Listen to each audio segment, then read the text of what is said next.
Ben, just tell me when you're ready. Ben and Daniel. John, did you want to tell people in the room that we're getting ready to get started? Like in 30 seconds.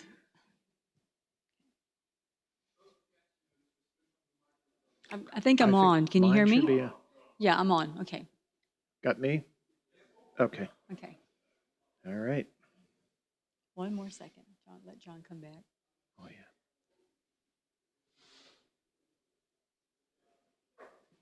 My feet were falling asleep with my chair because I put it there dangling. Yeah. They're all tingling. For those of you walking in the door, we've put the URL to the live stream on the board. And you can follow us. I'll be posting information about this work on the live stream, so I'll be augmenting his talk with some information about it.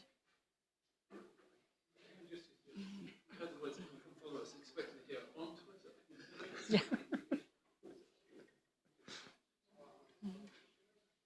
People are walking in the door. Those of you walking in now, we're getting ready to get started.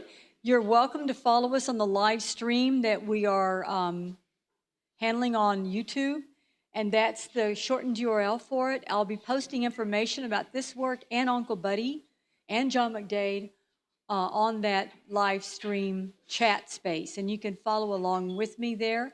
Also, those of you who are shy and never ask questions in public can actually ask questions during the Q&A through the live stream, and I will read your question for you so you're not having to be outed. It's a way to let people speak when they feel a little nervous about being in a crowd. All right, so let's get started. So let me welcome you to the first live stream Traversal held at an ACM conference. I'm delighted to be here. I'm Deena Larson. I'm the director of the Electronic Literature Lab at Washington State University, Vancouver. We're broadcasting live from Hof, Germany at Hof University. And with me today is John McDade. He's the featured artist of the exhibition, Tear Down the Wall, that I curated for the conference. And he is also performing his wonderful work, his hypertext novel, We Do the Glass Man. Before we get started, I'd like to mention to all of you what a traversal is so that you'll know what it's about. A traversal is a performance by a reader or an author of the work, an artist of the work, that is using the original computer hardware and software on which the work was produced. So if a work was created on a 5 1/4-inch floppy disk for an Apple IIe, we use an Apple IIe and the 5 1/4-inch floppies. In this case, however, the work was produced in 2019 on a new computer and current software, so that's what we're using today. But generally what we do is once the traversal is over, having captured this in video, we take the video and prepare it for publication on Vimeo, as well as an open source book called Rebooting Electronic Literature. Along with this, we'll be taking pictures, documentation, and putting the Q&A onto the book as well, and making this available to anyone who's wanting to know more about this work and the scholar and the artist, the scholarship behind it and the artist that produced it. I'll be posting this information on Twitter and Facebook, so if you're following me, please stay tuned. I'll be letting you know when it's ready. The videos will probably be done in a couple of weeks. The book will be done in the summer. If you're not following me on Twitter, it's Gregar, and I will follow you back. All right? So once again, I'd like to end by thanking Daniel Rossiter and Ben Duffel, who are handling the live streaming of this, and also Klaus Alsenbach, who was so kind to invite me to this conference, and to Mark Bernstein for his leadership with the artistic direction of this conference. We'll turn it over to John. Thank you, Deena. And thank you all for being here. I am delighted to be here in Hof. This has been a fantastic conference so far, and I look forward to seeing the rest of today and tomorrow. I want to thank a couple of people up front. First of all, I'm based at Roger Williams University in Bristol, Rhode Island, so I need to thank my chair, Robert Cole, and my dean, Cynthia Scheinberg, for making it possible for me to be here for a whole week instead of back in Bristol, Rhode Island, which is a most congenial and wonderful campus. I want to thank Deena for the invitation and thank ACM for their travel support that helped get me here. If you join the live stream, that is lmy.de/nm1cz. And Deenie, I think, is also going to be typing along, so we will have multi-track participation. We Knew the Glass Man is a novella, and it was originally published in Cream City Review and on their online companion I.O. earlier this year, and I thank the editorial staff there as well. They issued an interesting call for hypertext works that related to prior hypertext fictions. So they were looking for works that called back in some interesting way to a prior hypertext narrative. And in 1993, Mark Bernstein published my hypertext novel, Uncle Buddy's Phantom Funhouse. This fiction, as you'll see as I go through it, harkens back to that in ways that I hope are interesting and productive. So I will begin also by doing a brief gloss on this landing page. We Knew the Glass Man refers to a poem by Wallace Stevens, and we'll see the first couple of lines on the next page. It's also written in memoriam to 5 of my absent friends. And this is one of those things that prompted the writing of this fiction. Uncle Buddy's Phantom Funhouse is the story of a vanished writer. This is in many ways a story about the other vanishings that happen around us all as we go through life. And my friends Fred, Linda, Tavis, Mary, and Brian are no longer here. And so in some ways, this work is also a celebration of their life and the contributions that they're no longer making that I have to make for them. I have to thank my son, Jack McDade. It was one of the true joys of my life to have him do the CSS and UI work on this. He is a sophomore at Rensselaer Polytechnic Institute in game design.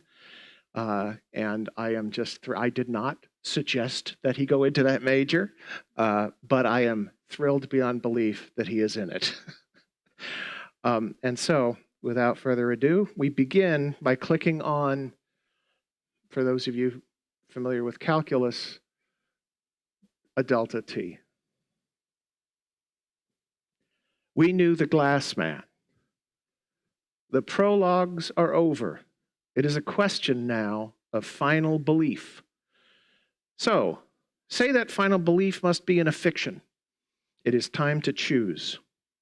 Wallace Stevens asides on the oboe.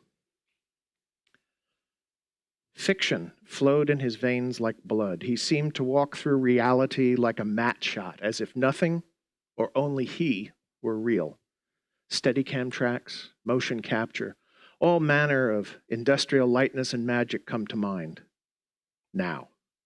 But not then, not when he was with us. We never noticed. Then it was day to day, one hesitates before saying it, reality. At least for us, though who knows what it was for him. Gone now, no way to ask. But I knew him, the Glass Man. The beer in front of me tips back down, and I look at a hot summer living room, dog barking backyards, and the distant grind of trucks jaking down the hill before the bridge linger in the background. But still, somewhere in my memory is the winter and the voices and him. So this is me setting a particular scene and using a particular type of narrative structure to place the reader in a relationship. We're essentially listening in on a character's inner monologue, written monologue. We don't know exactly yet, but we're following along. And the Wallace Stevens quote was suggested to me by a playwright friend of mine, Richard Alfredo, who works in New York. And he suggested this as an idea for a prompt for a story in 1988. And took a while for it to percolate, but I can't think of a better epigraph for a hypertext fiction than Wallace Stevens saying, you know, final belief must be in a fiction. It's time to choose. I mean, I read that and I was like, I got to use that sometime. Another delta T. Chop it up here. Here, he said, chop it up here. So the first word that we hear spoken is the word here. Brushing snow from the vinyl roof of a 78 Plymouth Grand Fury leaning into gravity on the downhill of Clarendon Street, a block up from campus, I unbent the foil metal Merc origami, I remember thinking twistedly, and began hacking out lines. He leaned back, flakes falling in crazy radians past him, and laughed up at the stormy Syracuse sky. Penny and Claire waited down where the tar took over from the hill's cobblestones for us. In that moment, remembered. Jack? Yeah. Over my shoulder, half a laugh with obsessive slicing. This poor fucker's roof's going to look like Tepihedron. Promise me you won't forget this. What this? All this. Us. Them. Here. Now. What we're doing, what it feels like from the inside. To be. People forget that. Sure. No, really. To be here, man. You'll never know this again. To forget, that's what we all think we have to do. You think forgetting is liberation, freedom. No. It's the forgetting that drags us loose from this place, this whole place. He made a gesture that indicated the streetlight, but somehow seemed to take in the hidden night sky and whatever he thought was beyond, and it will fucking tear you apart. Yeah, okay. Shielding snort from the snow, uneasy and spooked, not wanting to follow down this particular rabbit hole right now. Jack, his eyes met mine as he leans down on the car hood. I mean it. I know. His head flips down and he snuffles up a line. Penny and Claire, neither of whom share our taste for nose candy, shake their heads in mock impatience. He arches back, reaches into his backpack, and flips me something. Out of reflex more than sense, I grab it. It's a flat oval stone, a lunar gray, maybe raw granite, about 3 inches long, smoothed, I guess, by deep time in central New York's glacial tumbler. On its face, a painted rune. Ehwaz. Nose wiping, he slaps me on the shoulder and gestures for me to take a turn. Do it up. We party tonight. You'll remember this for a long time. Remember it later. And of course I do. And every once in a while, when it's late at night and things have grown dim, I go down to the basement and take the stone out of its leather bag and remember other things. The things that make it hard to sleep and easier to contemplate the liberation of forgetfulness, the grace of oblivion. But of course I remember. I knew the glass man. What choice do I have? These first couple of lexia are attempting to create a very specific setting, and then we drop through into what is kind of the central point out of which things radiate. It's called Nighttime in the Switching Yard, which is a reference. Is anybody a Warren Zevon fan? This is a reference to one of Warren Zevon's early songs. And I just, a note, one of the interface elements that my son came up with for this are these using the logical symbols for because and therefore as the navigation structure. So I have to credit him for that. And we begin the nighttime in the switching yard. The stone was unremarkable in that it was veridical, which is a gloss on the first line, the first spoken line in the Ken Russell, Paddy Chayefsky film Altered States. If anyone recalls that one, the beginning of the film sees Jessup floating in a tank, and the first line of the film is, the tank was unusual in that it was vertical. So I'm playing with and intertextually referencing what Chayefsky was up to in Altered States. It was veridical, obstinately truthful. It just was.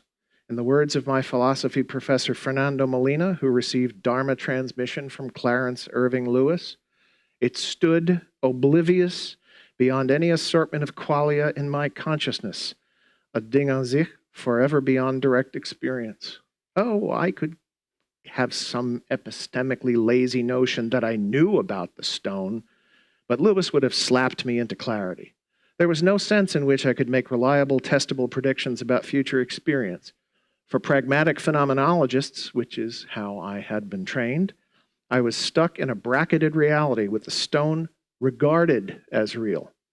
But any ontic claim was beyond me, denied by the stone's veridical centeredness, its Dasein, while around it the rest of the cosmos revolved.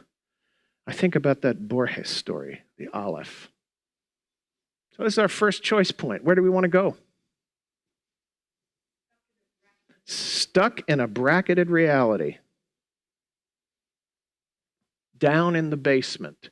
I am very fond of this rather old, almost, I guess, story space-like hypertext convention of having a slug, a subhead, if you will, a running head at the top of Alexia, and then the text. I think I can create an interesting tension between what's going on in the headline and what goes on in the body.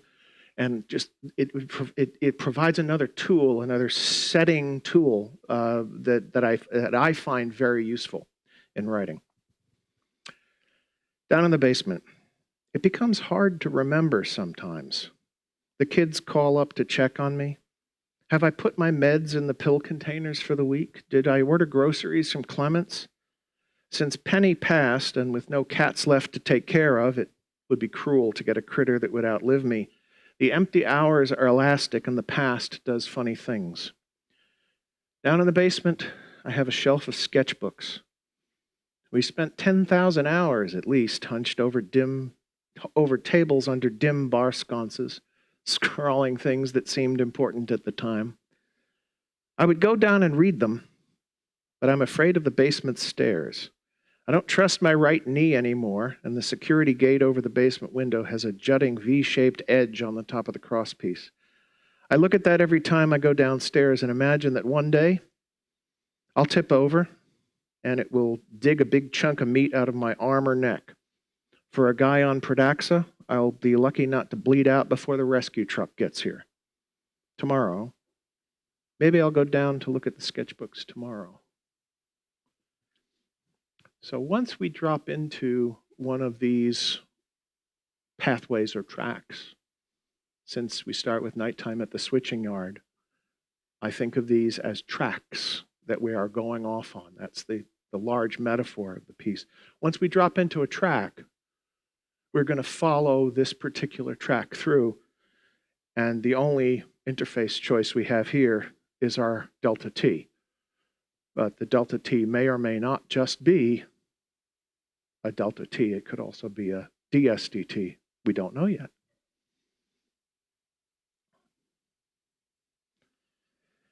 The beach at Coney Island. I'm standing on the beach at Coney Island with Claire and Penny and Huck and Reg.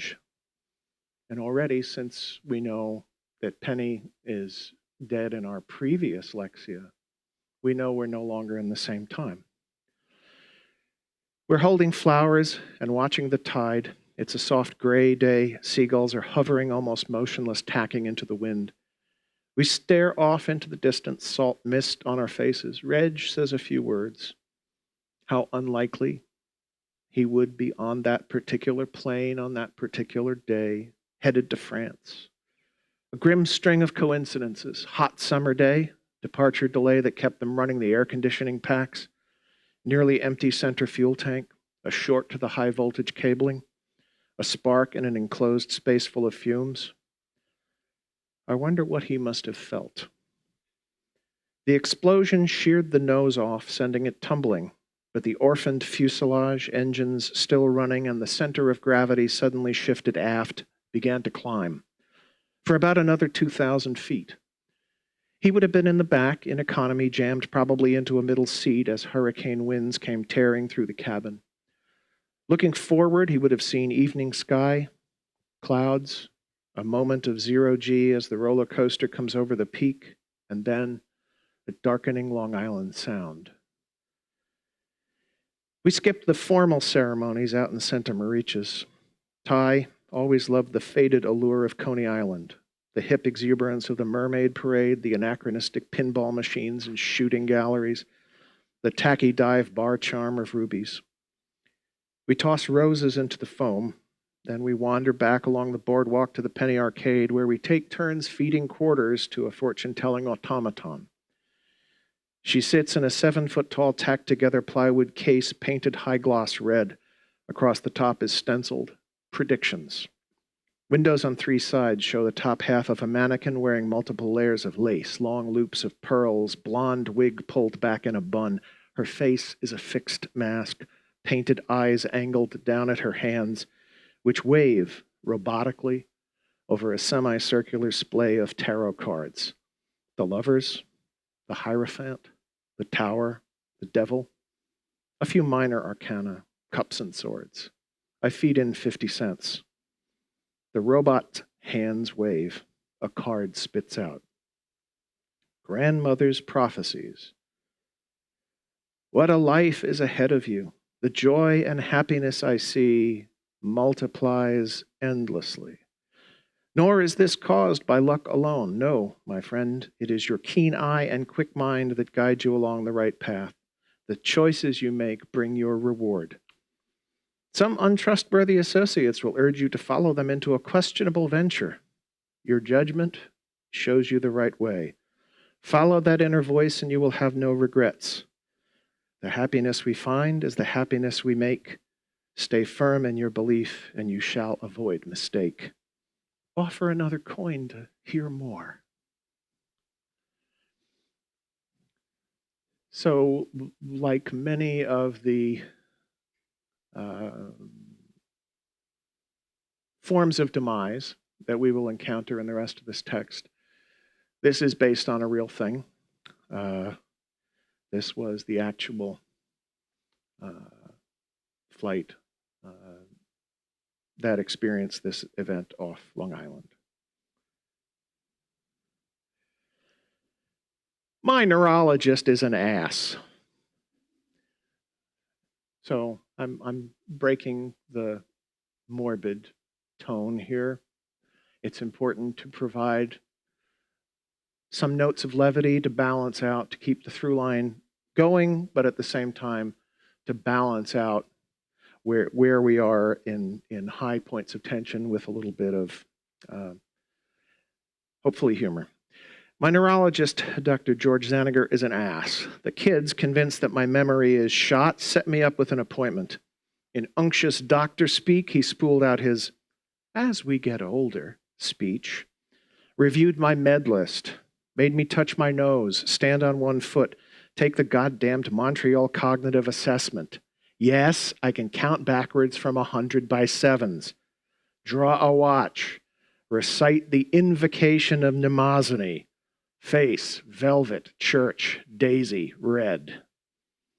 You'll want to remember that one because they always use the same words. So if you ever get confronted by the Montreal Cognitive Assessment, just remember those and you'll at least you'll pass on that one. He wrote me up for a brain MRI, which will almost certainly show absolutely nothing.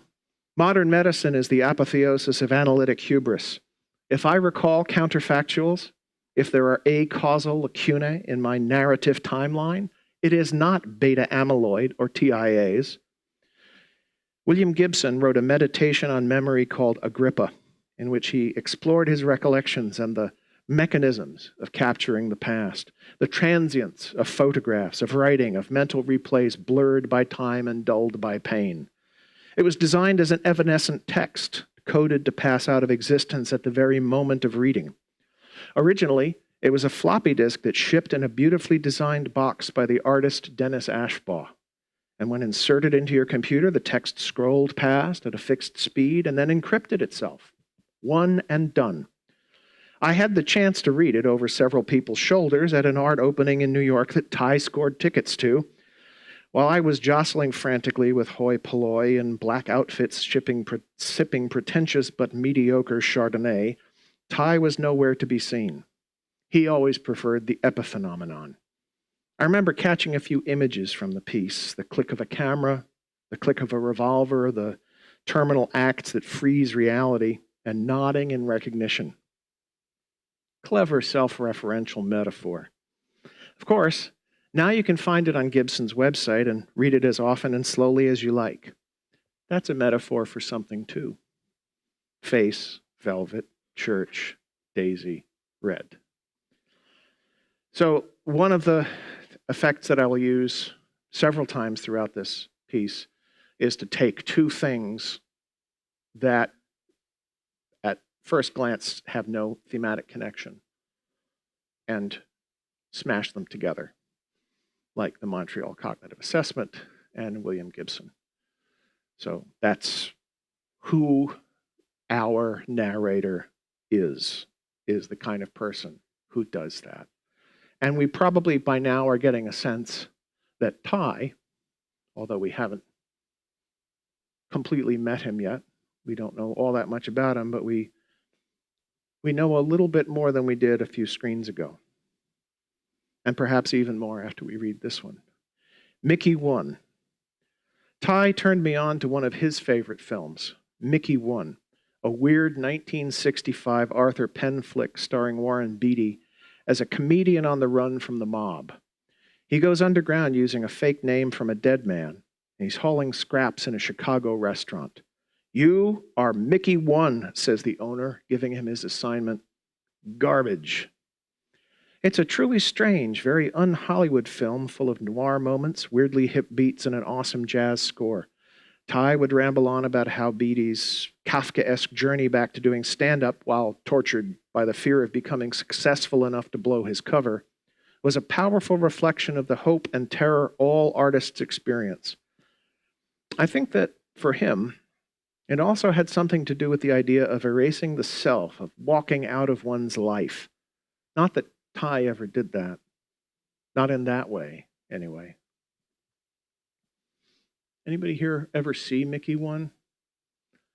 It is one of those bizarre cult films that is very, very hard to find. But like the narrator, I think it repays the effort that it takes to dig it up. Bend of convenience. And this is a term from metalworking that a bunch of my writer friends and I were listening to a blacksmith talk about what he does. And he used this phrase, and we all looked at each other and said, okay, who's going to be the first person to use this in a story? Because it is just too good. And so I won. Bend of convenience. There was a semi-famous science fiction writer who had gone to Syracuse just before us. None of us knew him, but Huck, a longtime grad student, had overlapped and passed along the lore. This guy had gone to the Clarion writing workshop when he was still in high school, sold his first story to Asimov's as a freshman. We never got the full picture from Huck, but when really hammered, he would perform a drunkard's walk around the core of an intriguing story. His name was Art Newkirk, but everybody called him Buddy. He and his gang had been artists and musicians. I sometimes thought that Huck had been drawn to our little cabal of weirdos out of some sense of memory or nostalgia when we first started to notice each other at the weekly Battlestar Galactica meetings in the basement of the Hall of Languages. Newkirk and his crew had done some legendary things at SU. His band, the Reptiles, had once opened for Reckless Eric out at Lost Horizon. He'd written an incomprehensible rock musical that the SU Amateur Theater Group had put on in Watson Theater. Years later, there were still relics kicking around, strange props in a big wicker box in the office, including concealed plastic dildos and bananas, retro 50s ray guns, papier-mâché dinosaur masks, leotards with embedded strings of Christmas lights, half a box of candy glass beer bottles with hand-painted logos in an indecipherable alphabet, and out in the damp garage storage space, a 9-foot-high faux obsidian doorway that was labeled on the back in blocky red magic marker, "Caution, time portal, no step." And then there was a story of his in the campus literary magazine called The Bend of Convenience. It had apparently caused a bit of a fuss with its graphic language. Huck had furtively slipped me a photocopy annotated in his spidery hand. "Of that which is contained herein, let your thoughts draw not too close, lest you become contaminated." Huck seemed particularly evasive about his relationship with Newkirk, and all of us suspected that there was something buried there. Even more so after Huck gave Ty the stone. Glenn Nader. Huck never divulged the circumstances under which he acquired the stone from Art Newkirk, and before he gave it to Ty, he would only show it on rare occasions, usually late at night in Hungry Charlie's or very early in the morning hanging out in Oakwood Cemetery. It was, said Huck, a Glenn Nader, a glass of the serpents, a name from Welsh mythology, a druid's magic egg. For Ty, who was off the deep end into Crowley, it was a constant source of wonder and excitement. I think in the end that Huck handed over as much to shut Ty up as to pass it along to a worthy owner. Supposedly, druids could use these stones to see the future and find lost treasures. I don't know. Since it arrived by UPS 3 days after he died, stuffed in a Tyvek mailer with an index card bearing the single word, Jasmine, I can't say I've found anything resembling treasure. And that runs us to the end of that track, and we jump back to the switching yard. And where do we go now? Dharma transmission. First contact. Now we're going to go back and get some backstory. We met on the first day of college, 40-odd some years ago. It was my first real time away from home. I'd been to hotels with high school buddies. We'd gone to one of the first Star Trek cons at Manhattan's Commodore Hotel, stuffed 8 to the room, but that was still just a subway ride from home. Coming from a family of carless Brooklynites, I'd been dropped at Grand Central Station and Amtraked across seemingly endless central New York. My seatmate was headed for Toronto. The conductor punching his ticket told him, by the time you get there, you'll know you've been riding the rails. One of a dozen or so kids coming off the train. 3 of us split a cab up to campus, folks I don't remember ever seeing again. They probably existed. Checked in at the front desk of Flint Hall and was given a manila envelope full of paperwork and a set of keys. I remember jingling them in my hand, heading for the elevator, thinking about my first room.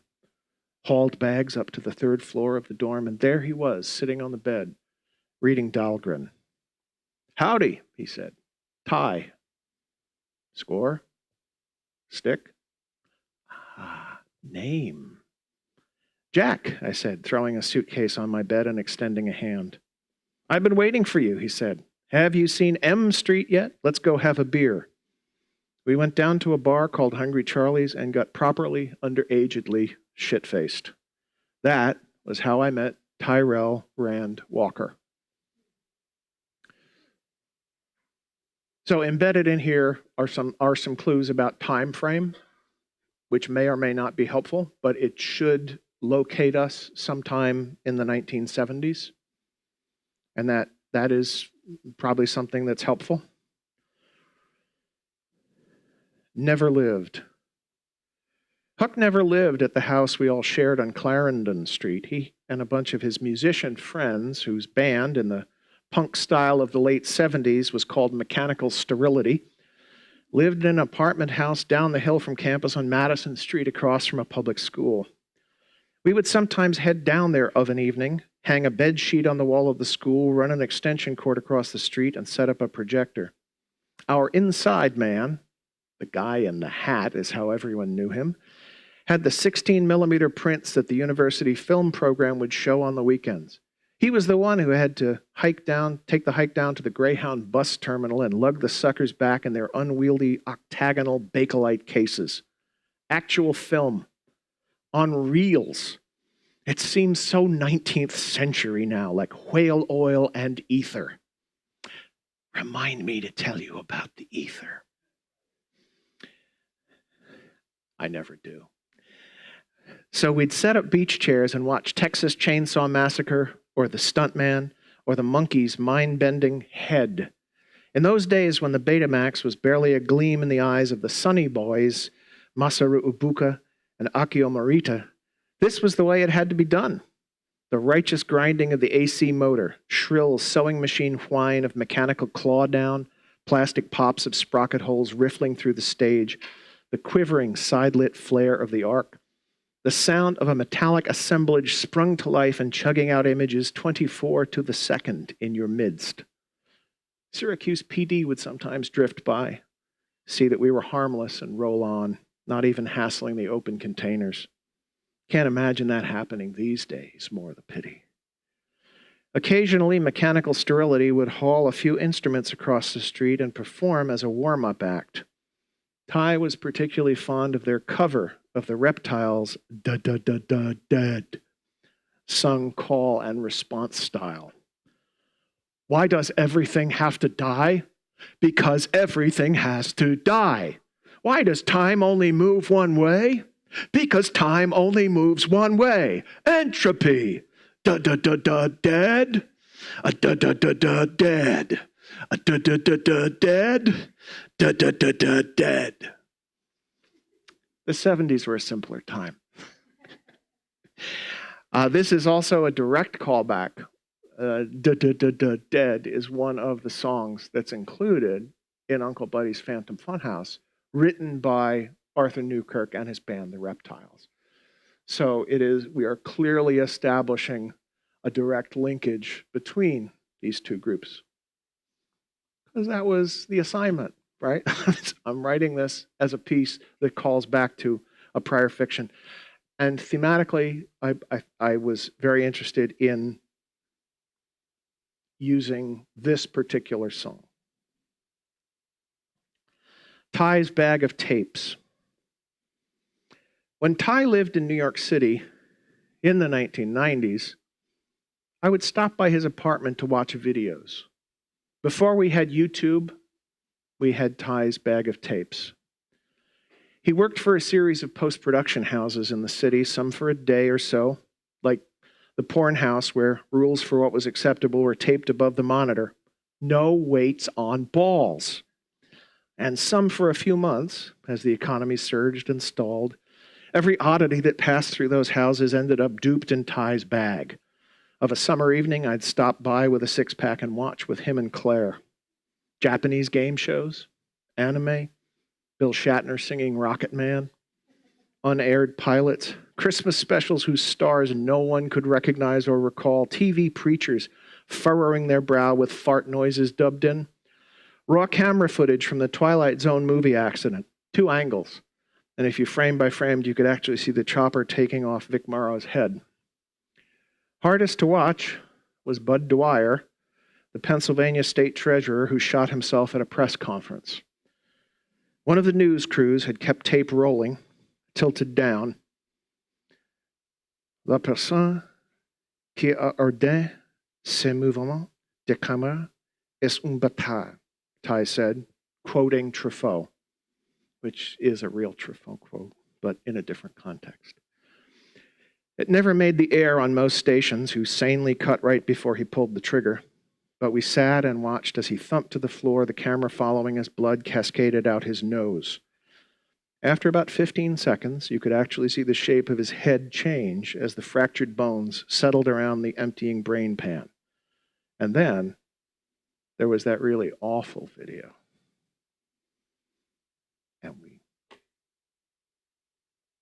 we cut away. It was quick. I remember where I was when Huck called me. He never called me. He sent physical letters, sometimes email. Seeing his number on my phone gave me a momentary chill that made me answer, even though I was crossing the Kosciuszko Bridge on 278 on my way into Manhattan. "Ty's gone. I just wanted you to know it was quick," he said.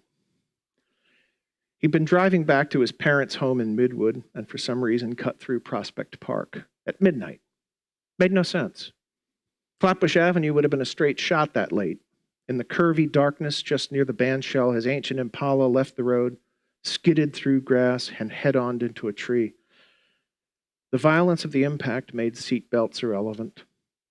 When Huck had stopped by at 7 a.m., he found all manner of detritus that had been flung from the car.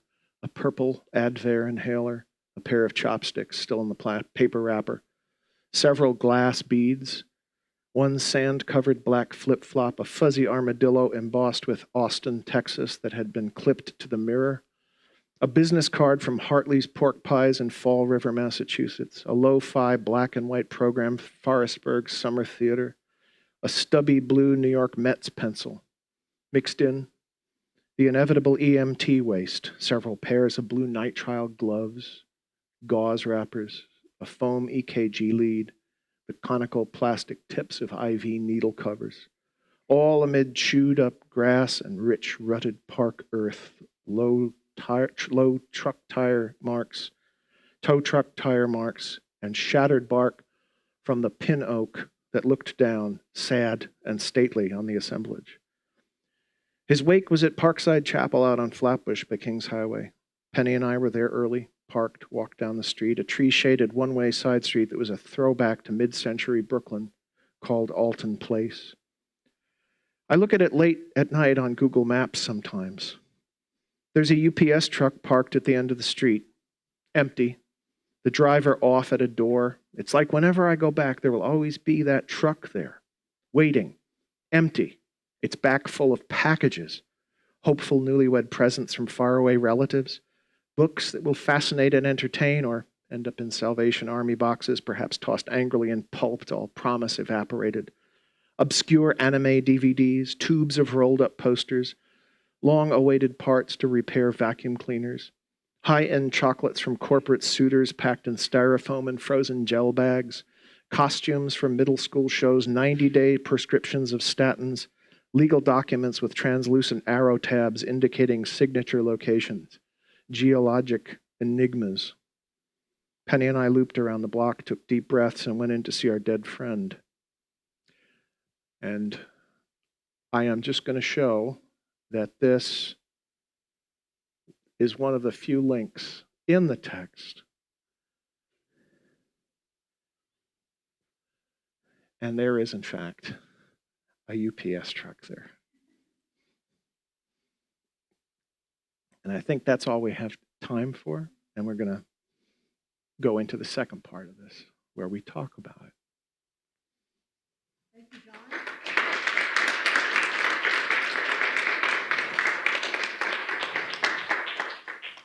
That was wonderful. I want to remind folks that we are live broadcasting this event, and people have questions, they can type it into the chat space, and I will be happy to read it out loud. We're also going to open it up to you to ask questions yourself. So if you're shy, I'll ask them for you. But before we do that, I want to thank you for the reading and for doing this and for being the featured artist at this event. As you know, I'm a big fan of Uncle Betty's Fan and Funhouse. So I just was so excited when I saw what you were doing to extend that story. Do you want to talk a little bit about first tell me a little bit about Uncle Betty's Fan and Funhouse and then how you extended that with the story? Sure. Well, the Funhouse was a hypertext fiction I wrote. It was published in 1993 by Mark Bernstein. And it shipped in a chocolate box full of death. That was Mark's piquant phrase describing the fiction. The attempt there was to do a purely artifactual hypertext, something that provided to the reader or viewer modally appropriate artifacts.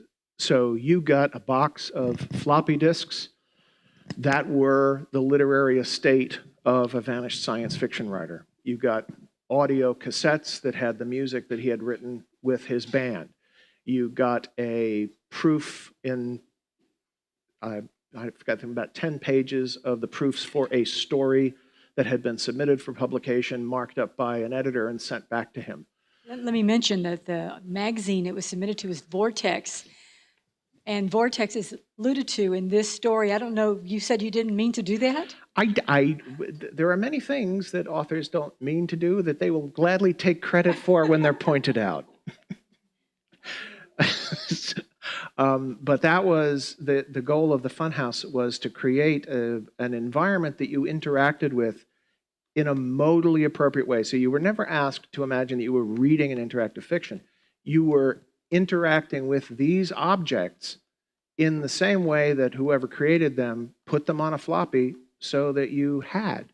So he was a writer who used HyperCard for his notebook. So on the floppy was his writer's notebook. The complication is that there are at least two voices in the Funhouse which seem to interact and deconstruct each other in ways that get more complicated as the fiction goes on. There's Arthur Newkirk, but there's also Emily Keene. So these two characters interact both textually and metatextually. It's kind of hard to explain, but there were things that you had to jump entirely out of HyperCard and use ResEdit to get to if you were going to read the entire text. Yeah, I just want to say that Jack is online. Your son is on the chat, and he says hi. Hi, Jack. Yes. Go to class. Yeah, go to class. All right, so there's a connection between the two stories. Many years have passed. Yes. All right, so do you want to fill them in a little bit there? So many years have passed. In the moment of telling this story is one of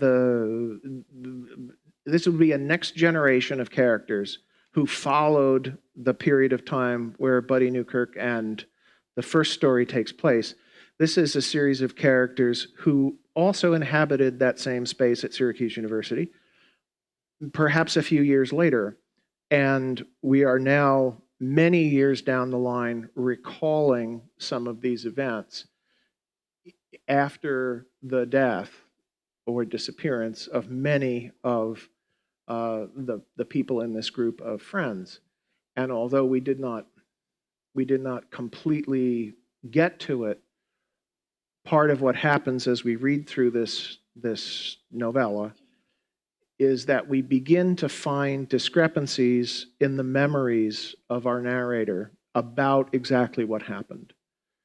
And these discrepancies appear to be tied in some way to this object, this stone, this MacGuffin, if for lack of a better word, that was passed from Arthur Newkirk indirectly down to this group of people. I was going to mention Deena Larson. Some of you may know Deena Larson's work. If you don't, please look her up. Marble Springs is one of her famous pieces. She's got so many. But when she was visiting my lab back last year, she kept reminding me that structure equals meaning.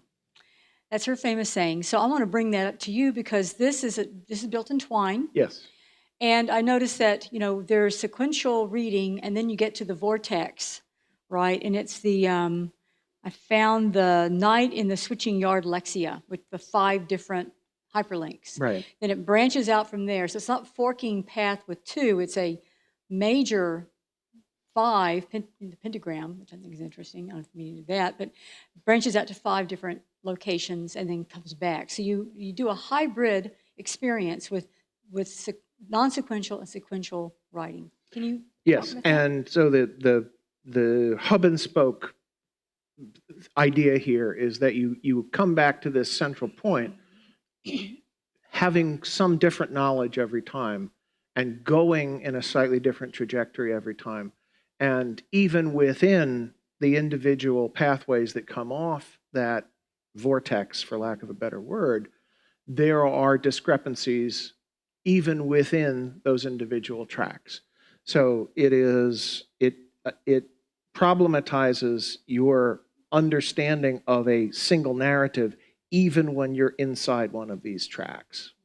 Yeah, I thought it was interesting because you have the 5 different choices are Dharma transmission was, so one word, stuck in a bracket of reality, the rest of the cosmos revolved, and the Aleph. And you already have referenced tau and delta. So now we're referencing Aleph. Do you want to talk about especially tau delta, because tau is a unstable particle, whereas delta is finiteness. There's a lot of give and take in those two, some confrontation. Do you want to speak to that a little bit? Was that? That was not entirely intentional. Okay, I was really good. just going for the calculus ds/dt. Okay, well, But there's some cool things there. yes, that there is both a change in time and change in space. And there is, in fact, a sixth navigational element. Although the dt in most readings, in most parts of the branches, will work to take you simply to the next lexia. If you start at the vortex, at the switching yard, and click on that to begin with, you then get a very different, a randomized reading, and that is the only way you get to one of the quote-unquote endings. We have a question from the audience, and Jill Walker-Retberg has kindly agreed to help us with this, actually. Thank you. Thanks. Say your name. Please say your name so that we'll have that on record. Of course. So Charlie Hargard, Bournemouth. Hi, John. So with that, the vortex moment where you have those sort of 5 choices that you sort of spider out from and they loop back around, back to the vortex. How did you as a writer think about the different orders the reader may encounter those? Did you think about having any sort of knock-on effects based on their choices? Or did you want the freedom of them to be able to read it in any order and for that to just be as it is? I wanted them to have the freedom, but I also read through it a lot. I did a lot of play testing. Sure. To see what would actually, how I would come to the text, to the individual lexias, having had different experiences. Mm-hmm. So it's not news to anybody here, but QA is an enormous step in constructing a hypertext fiction like this. So you've done rigorous testing, sure. I would expect nothing less. Yeah, I guess the idea is that do you think you wanted to necessarily respond in the text, the fact that they may have made a choice or a decision or even expressed a preference in a sense before then? For this particular work, where, although we didn't get into these points in the branches, in this particular work where the branches themselves contain mutually exclusive and contradictory lexia, I was not as concerned with the overall sculptural shape, although I did tweak things to balance some stuff out after doing multiple play testing. But for this particular piece, I was not as concerned because of the content of the piece, because of the thematic message of the piece was embedded implicitly in the self-complications in each of the strands. I was going to mention that I posted on the live stream that John is an accomplished science fiction writer. And so there's a lot of allusions to science fiction in this. Blade Runner, I got Ty from Tyrell. I don't know if that was intended. That was intended. There was that, okay. And we have also Star Trek.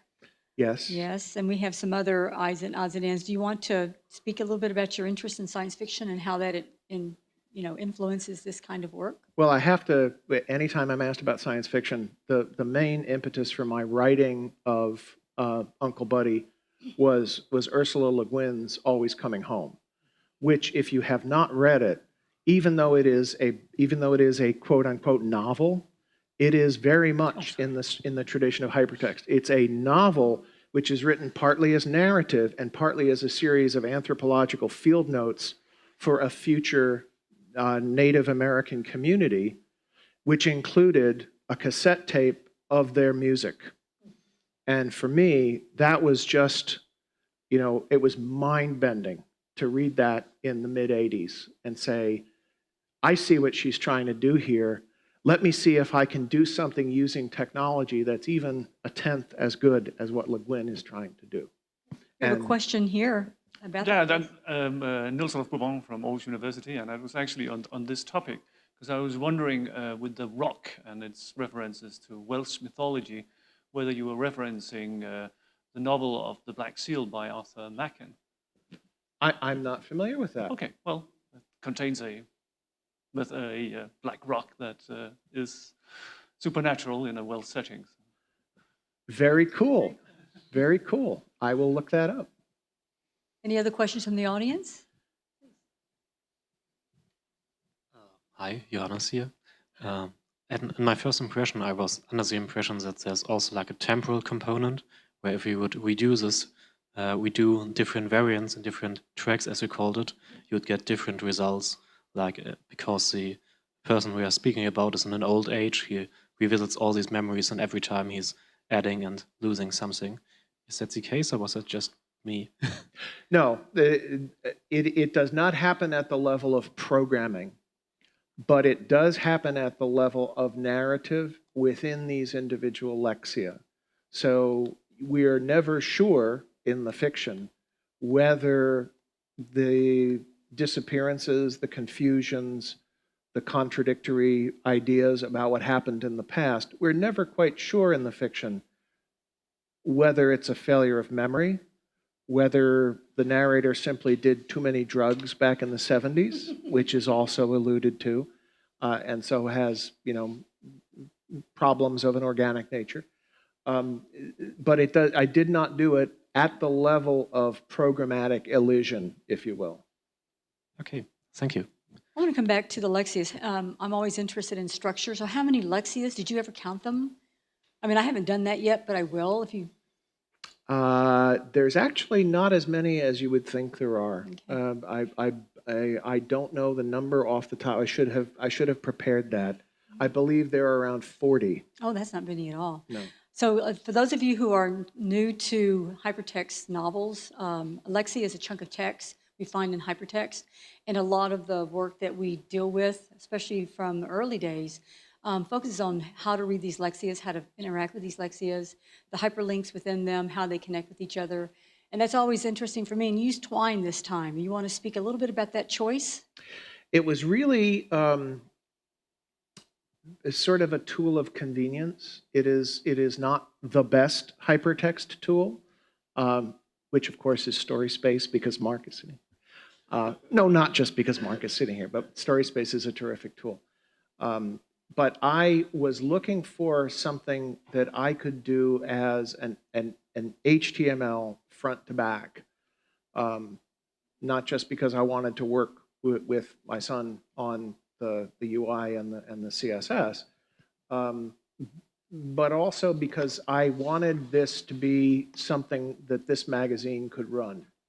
And their call for works, it needed to be something that would sit in HTML. And I wanted the thing I spent in the time between I wrote the Funhouse and now, I spent a great deal of time paying back my student loans by working in corporate IT.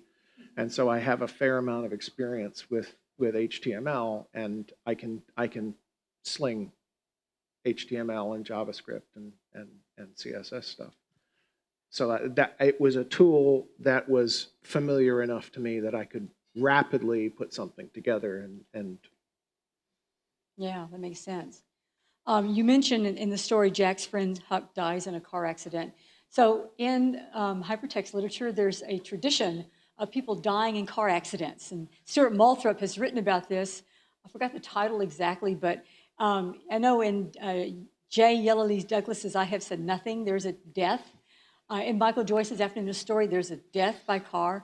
So there's this long tradition of death by car accidents. Did you do this on purpose? Yes. Am I reading too much on this? Yes, I did. I mean, for those of you who have read Afternoon, I mean, it begins with one of the most quoted first lines in all of hypertext literature. I want to say that I may have seen my son die this morning. I mean, that's It's just poignant. it's an amazing first line, and it revolves around an either real or imagined automobile accident, as do many of these. But in fact, Huck in the Funhouse, there's actually a card where Buddy and Huck are killed in a car accident, and one of the cards in the Funhouse is the newspaper with the pictures with their photos. So Huck can't possibly be alive because he's already been killed in the Funhouse. So, And in Douglas's work, that story is actually built on a true experience in her life. Her brother actually had 2 girlfriends, both of which were killed in car accidents.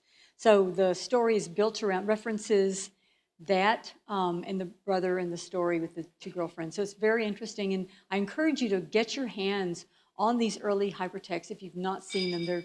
They're pivotal, they're seminal works, and they really do shed light on how the field unfolded and how we have developed even twine today.